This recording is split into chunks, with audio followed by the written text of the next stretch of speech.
The little mermaid 2023 को dislike या like कर दें तो फिल्म की शुरुआत में हमें एक बहुत बड़ा समंदर दिखाया जाता है। ऐसा समंदर जिसके अंदर भी एक दुनिया रहा करती थी, मरमेड्स, जल परियों की दुनिया। तो कहानी के शुरू में हम एक बहुत बड़े शिप को देखते हैं। उसमें बहुत से लोग थे जो समंदर से एंटीक्स यानी कि खास चीजें इकट्ठा करने आया करते थे और फिर उन्हें बेच दिया करते। इस शिप में एक प्रिंस भी था जिसका नाम एरिक होता है। उसे भी ऐसी खास चीजों को इकट्ठा करने का बहुत शौक था, इसलिए वो भी इन लोगों के साथ अक्सर बहरी जहाज के सफर पर आया करता था। आज के दिन मून फेस्टिवल था, एक चांद का त्योहार। कहा जाता था कि जल परियां आज रात पानी से बाहर आती हैं। अब इस शिप में जितने भी लोग थे वो सभी आज रात जल परियों को पकड़ना चाहते थे, पर एरिक बहुत ही नेक और अच्छा प्रिंस था। वो सबको ऐसा करने से मना करता है। एरिक के साथ हमेशा एक आदमी रहा करता था जो एरिक की मॉम क्वीन का बहुत खास आदमी था और एरिक का गार्डियन भी। वो एरिक को समझाता है, देखें प्रिंस, आपको ये सब कुछ छोड़ देना चाहिए। आप जानते नहीं इस बात को कि बाकी के शिप समंदर से बहुत ही खास सामान को लेकर जाते हैं, तो हम ऐसे छोटे मोटे सामान को क्यों लेकर जाएं? मगर एरिक को तो इन सब कामों से दूर रहना था। इसके बाद पानी की दुनिया को दिखाया जाता है। समंदर की गहराइयों में एक बहुत ही खूबसूरत दुनिया बसा करती थी, ऐसी दुनिया जो हम अपने ख्यालों में भी नहीं देख सकते। समंदर के अंदर एक किंग रहा करता था जिसको पानी का देवता भी कहा जाता था। उनकी 7 बेटियां थी जो कि जल परियां होती हैं। वो अपनी 6 बेटियों को अपने पास बुलाते हैं, मगर यहाँ पर उनकी 7वीं बेटी नहीं थी, यानी कि सबसे छोटी, जिसका नाम एरियल था। किंग यहाँ पर अपने एक क्रैब केकड़े को बुलाते हैं। वो था तो एक क्रैब, पर वो किंग की हर बात मानता था,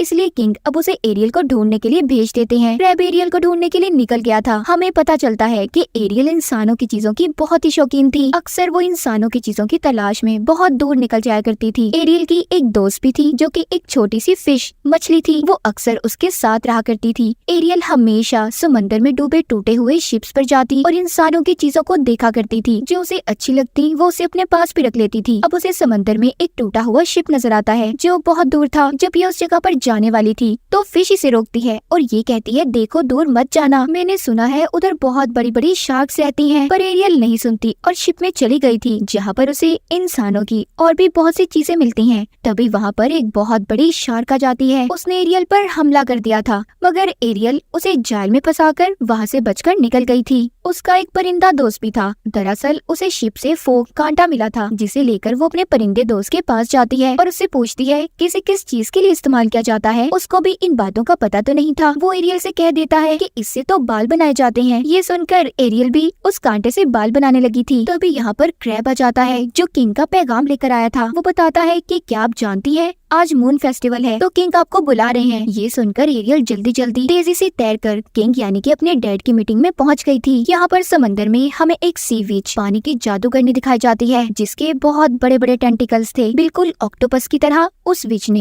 एरियल पर नजर रखी हुई थी। अब खैर एरियल अपने डैड के पास आ जाती है जहाँ पर उसके डैड उससे बहुत नाराज थे। वो पूछते हैं कि तुम कहाँ पर थी। एरियल बताती है वो इंसानों की चीजों को देख रही थी। ये सुनकर किंग यानी कि उसके डैड को गुस्सा आ गया था। एरियल अपने डैड से कहती है, मुझे समझ नहीं आती आपको इंसान इतने बुरे क्यों लगते हैं। उनकी दुनिया बहुत प्यारी है, वो बहुत अच्छे लोग हैं। दरअसल एरियल की मॉम की मौत के जिम्मेदार इंसान ही थे, इसीलिए उसके डैड इंसानों से नफरत किया करते थे। अब किंग उससे कहते हैं कि आइंदा तुम इंसानों से जुड़ी चीजों के पास हरगिज नहीं जाओगी। ये सुनकर वो गुस्से में वहाँ से चली गई थी। किंग जानते थे कि एरियल उनकी बातों को नहीं मानेगी, इसीलिए वो क्रैब को एरियल के पीछे उसका ध्यान रखने के लिए भेज देते हैं। वो नाराज होकर अपने कमरे में आ गई थी जहाँ पर उसने इंसानों की बहुत सी चीजों को इकट्ठे किया हुआ था जो भी शिप डूबा करती थी या फिर उसके अंदर से चीजें आकर समंदर में गिर जाया करती थी। तो एरियल उन चीजों को यहाँ पर लाकर जमा किया करती, जिनमें किताबें, बटन्स, कॉइन्स, सिक्के, बहुत कुछ था। उसकी हमेशा से ख्वाहिश थी कि वो इंसानों की दुनिया में जाकर सड़कों पर घूमे। तभी उसे पानी के ऊपर से धमाकों की आवाजें आती हैं। एरियल जब ऊपर जाकर देखती है तो उसे बहुत बड़ा शिप दिखाई देता है जिसमें लोग आतिशबाजी कर रहे थे। ये शिप किसी और का नहीं बल्कि प्रिंस एरिक का था। एरियल को ये चीजें देखकर बहुत खुशी होती है। वो सोचती है कि इंसान के पास कितनी नई नई चीजें हैं। दरअसल एरिक और उसके दोस्त शिप में जश्न मना रहे थे। एरिक भी आम इंसान की तरह उनके साथ मजे कर रहा था। उसके साथ जो गार्डियन रहा करता था वो एरिक को समझाता है, देखिए आप प्रिंस हैं, ऐसे मत करें। पर एरिक को तो इन चीजों की परवाह ही नहीं थी। एरियल भी उनकी ये बातें सुनती है तो उसे एरिक की ऐसी सोच अच्छी लग रही थी कि वो कितना अच्छा इंसान है। तभी यहाँ पर एरिक और उसके साथियों को पता चलता है कि अचानक से मौसम खराब हो गया है, बारिश भी होने लगी थी और समंदर में भी बहुत तेज लहरें थी, इतनी तेज कि कि वो इनके शिप को भी डुबा सकती थी, इसीलिए सबके सब शिप से कूदने लगते हैं। वो छोटी कश्तियों में बैठकर यहाँ से अपनी जान बचाना चाहते थे। इनके शिप में आग भी लग गई थी। सभी शिप से निकल आए थे सिवाय एरिक की। जब वो छलांग लगाने लगता है तो उसको पता चला था कि उसका डॉग अभी भी शिप में ही था, इसीलिए वो अब अपने डॉग को बचाने चाहता है। तो समंदर की एक लहर इतनी तेजी से आई थी, उसके शिप के 2 टुकड़े हो गए थे और एरिक समंदर में डूब जाता है। एरियल भी वहाँ पर ये सब देख रही थी। एरिक डूबता पानी की गहराइयों में चला गया था। वहाँ पर एरियल अब उसकी जान बचाती है। वो उसे पानी से निकालकर बाहर ले आई थी। पहली बार उसने किसी इंसान को देखा था, उसे हाथ लगाया था। वो उसे बचाकर किनारे पर ले आती है। एरिक बेहोश था, वो उसे होश में लाने की कोशिश कर रही थी। यहाँ पर उसके जानवर दोस्त भी थे। वो सभी आपस में ये बातें करते हैं कि किंग को ये बात कोई नहीं बताएगा कि एरियल ने किसी इंसान की जान बचाई है। उधर एरियल एरिक को होश में लाने की कोशिश कर रही थी। वो गाना भी गाती है, मगर तभी महल से कुछ गार्ड्स आ जाते हैं जो एरिक की तलाश में आए थे। जब एरिक अपनी आंखें खोलता है तो गार्ड आकर उसे अपने साथ ले गए थे। उसने एरियल को नहीं देखा था, पर वो जानता था कि उसकी जान एक लड़की ने बचाई है। एरियल भी गार्ड को देखकर छुप गई थी। ये सब वो पानी की विच भी देख रही थी, जिसको हमने कहानी के शुरू में देखा था कि उसने एरियल पर नजर रखी हुई थी। उसका इस चीज के पीछे बहुत बड़ा मकसद था। अब हम एरियल को देखते हैं। जब से वो इंसान से मिली, यानी कि एरिक से, तब से और ज्यादा खोई खोई रहने लगी थी। अब तो वो इंसानों की दुनिया में जाना चाहती थी। हर रोज वो एरिक का इंतजार करती कि शायद वो कभी उसे ढूंढने पानी पर जरूर आएगा। दूसरी तरफ एरिक, जिसका इलाज चल रहा था, वो ठीक होकर अपनी मॉम के पास आता है, जो कि क्वीन थी। वो अपनी मॉम से पूछता है, क्या आप लोगों को वो लड़की मिली जिसने उस रात मेरी जान बचाई थी? उसकी मॉम कहती है, नहीं अभी तो नहीं, पर हाँ जल्दी हम उसे ढूंढ लेंगे। पर बेटे आपको भी आराम करना होगा। एरिक कहता है, नहीं मैं ठीक हूँ, मुझे बस जल्दी उस लड़की को ढूंढना है जिसने मेरी जान बचाई थी। मैं उसे देखना चाहता हूँ। एरिक को भी इस बात पर शक था कि शायद वो लड़की मरमेड, एक जल परी है जिसने उसकी जान बचाई थी। वो रोज समंदर के किनारे जाकर एरियल को ढूंढा करता था। वो शिप पर भी जाता है। उसे यकीन था कि अगर वो फिर से अपनी जान को खतरे में डालेगा तो वो जल परी उसे बचाने जरूर आएगी। उधर पानी में भी एरियल खोई खोई रहने लगी थी। उसकी बहनें समंदर में गिरी हुई शिप को हटा रही थी, जो कि एरिक का शिप था। एरियल यहाँ पर अपनी बहनों से कोई बात नहीं करती। अब उसके डैड को भी इस पर शक हो गया था कि एरियल को किसी इंसान से प्यार हो गया है। एरियल के डैड यानी कि किंग की बात क्रैब से पूछते हैं। उसने भी सब सच बता दिया था कि हाँ एरियल ने एक इंसान की जान को बचाया था। ये बातें सुनकर किंग को बहुत गुस्सा आ गया था। उनके पास बहुत पावर थी। वो वहाँ पर एरियल के पास रखी हुई इंसानों की चीजों को तबाह कर देते हैं। एरियल अपने डैड को बहुत रोक रही थी, पर वो तो किसी भी चीज से मना नहीं होते। ये सब देखकर एरियल बहुत दुखी हो गई थी। तभी उसके सामने शीशे में वही विच आ जाती है जिसने उस पर नजर रखी हुई थी। वो एरियल को बताती है कि मैं तुम्हारी आंटी हूँ। मुझे सब लोग सी विच, समंदर की जादूगरनी के नाम से जानते हैं, मगर मुझे पता है तुम्हें क्या चाहिए। अगर तुम वो सब चाहती हो तो तुम्हें मुझसे मिलने आना होगा। अब एरियल उस विच से मिलने चली गई थी। विच कहती है, मैं जानती हूँ कि तुम्हें एक इंसान से प्यार है और इंसानों की दुनिया में जाना चाहती हो। मैं तुम्हारी मदद कर सकती हूँ, पर इसके बदले तुम्हें मेरा एक काम करना होगा। मेरी एक शर्त है, वो ये कि तुम्हें मैं इंसान में बदल तो दूंगी, तुम्हें चलने के लिए पाँव भी दे सकती हूँ, पर तुम्हें 3 दिन के अंदर अंदर वापस आना होगा और अपने प्यार के बारे में उस इंसान को बताना होगा। मगर इसके बदले तुम्हें अपनी आवाज को मुझे देना है। अगर तुमने अपने प्यार के बारे में उस इंसान को ना बताया तो फिर तुम्हें हमेशा हमेशा के लिए मेरे पास रहना होगा। एरियल इतनी सारी विच की शर्तों को सुनकर डर गई थी। वो वापस जाने लगती है। ये देखकर विच कहती है, ठीक है चली जाओ, मेरी बात मत मानो और सारी जिंदगी अपने डैड के साथ रहना, जो तुम्हें कभी भी इंसान से मिलने नहीं देंगे। ये सुनकर एरियल विच के पास वापस आ जाती है और उसकी हर बात मानने को तैयार हो गई थी। अब विच उस पर जादू करती है। सबसे पहले वो एरियल की आवाज को एक लॉकेट में कैद करके अपने गले में डाल लेती है, जिसके बाद उसने एरियल को जल परी से एक इंसान में बदल दिया था। एरियल जो कि अब एक इंसान बन चुकी थी, तो उसका पानी में रहना मुश्किल हो रहा था। वो तैरती किनारे पर आ जाती है। दरअसल ये सारा कुछ विच की एक चाल थी।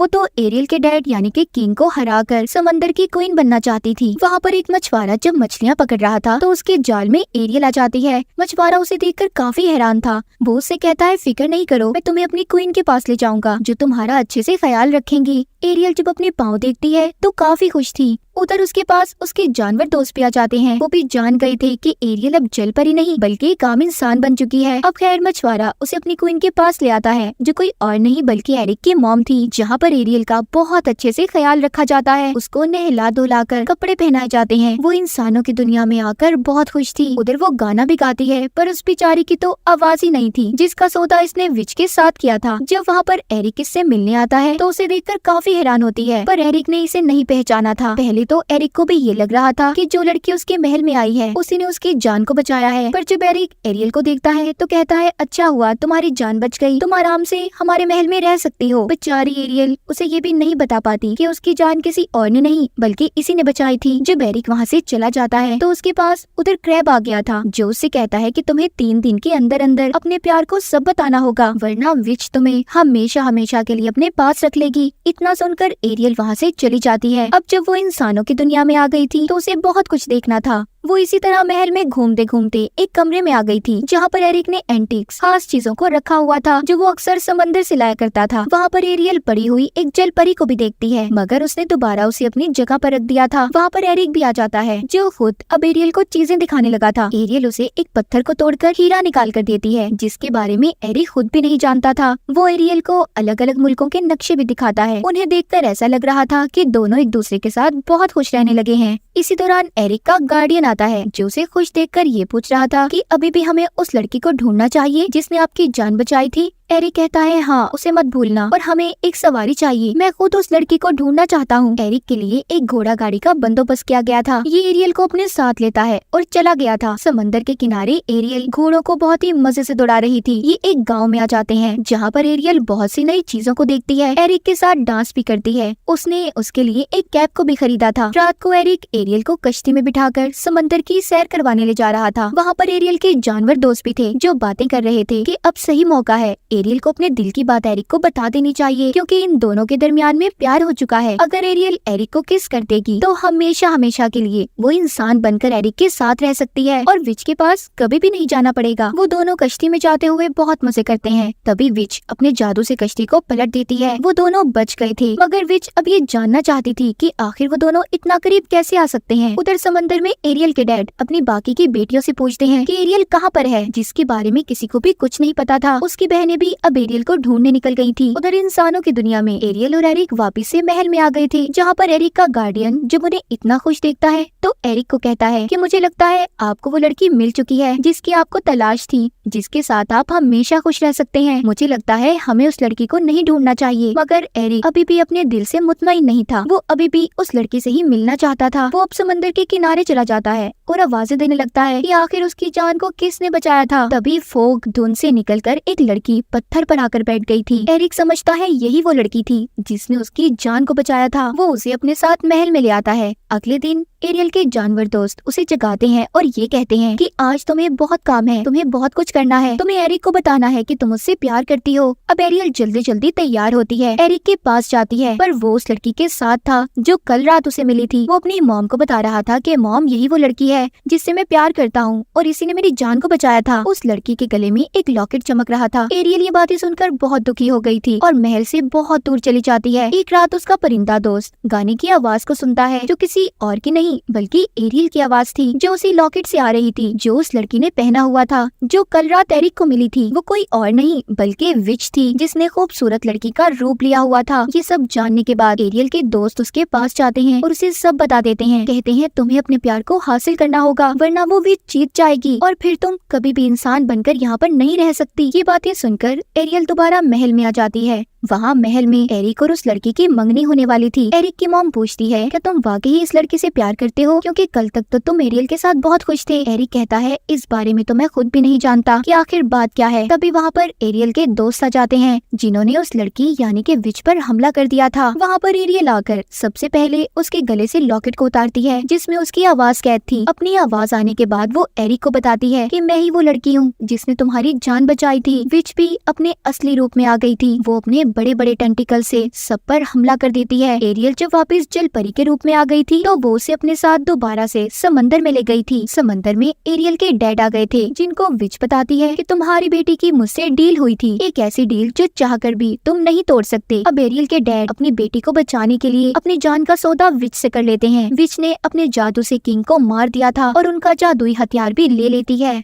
विच का मकसद तो पूरा हो गया था। वो पूरे समंदर की क्वीन बनना चाहती थी, जो उसने हासिल कर लिया था। वो एरियल को मारने वाली थी। तभी समंदर में एरियल को बचाने एरिक भी आ गया था, मगर विच अब अपने ऊपर जादू करती है और खुद को एक बहुत बड़े ऑक्टोपस में बदल लिया था, जो पूरे समंदर जितना था। एरिक भी एक शिप पर लटका हुआ था। एरियल एरिक को बचाने की कोशिश कर रही थी, उधर विच एरियल को मारने की अलग अलग तरीके अपना रही थी। एरिक एक पहाड़ पर बैठ जाता है। एरियल जो कि शिप के पास थी, वो शिप को घुमाकर विच के अंदर घुसा देती है, जिससे उसका सारा जादू खत्म हो गया था और वो एक आम इंसान बनकर खत्म हो जाती है। उस विच के मरने के बाद एरियल के डैड किंग भी जिंदा हो गए थे। एरियल अपने डैड का जादुई हथियार भी उन्हें लाकर देती है, पर अब वो अपनी या एरिक के बारे में कोई बात नहीं करती, क्योंकि उसके डैड ने उसकी खातिर अपनी जान को दे दिया था। उधर एरिक भी तैरकर समंदर के किनारे आ जाता है और अपनी मॉम से कहता है कि मुझे समंदर के अंदर जाना है एरियल को लाने। पर उसकी मॉम उसे समझाती है, देखो ऐसा नहीं हो सकता, तुम एक आम इंसान हो, जबकि वो एक जल परी, वो अपनी दुनिया में जा चुकी है। समंदर में एरियल के डैड क्रैब से पूछते हैं, क्या मैंने सब ठीक किया? अगर सब कुछ ठीक हो गया है तो मेरी बेटी इतना उदास क्यों रहती है? क्रैब बताता है कि आपकी बेटी की खुशी इंसान बनने में है और एरिक के साथ है, जिससे वो प्यार करती है। ये सुनने के बाद किंग अपनी बेटी को इंसान में बदल देते हैं। उधर एरिक अब तक एरियल का इंतजार कर रहा था। आखिरकार एरियल एक इंसान बनकर एरिक के पास पहुंच जाती है। वो दोनों मिल गए थे, जिसके बाद अब एरियल हमेशा इंसान बनकर रहेगी। महल के अंदर दोनों की शादी हो जाती है। पूरी दुनिया घूमने के लिए ये तैयार थे। एरिक अपनी मॉम से मिलता है और जाने से पहले एरियल अपने डैड से मिलती है। उसके डैड बताते हैं कि मैं गलत था, हर इंसान बुरा नहीं होता, अब हम मरमेड्स मिलकर इंसानों के साथ रहेंगे। ये सुनकर एरियल बहुत खुश होती है, जिसके बाद ये दोनों हंसी खुशी अपने सफर पर निकल जाते हैं, जो सफर इनका पूरी दुनिया घूमने का था। और इसी के साथ इस मूवी की कहानी यहीं पर खत्म हो जाती है।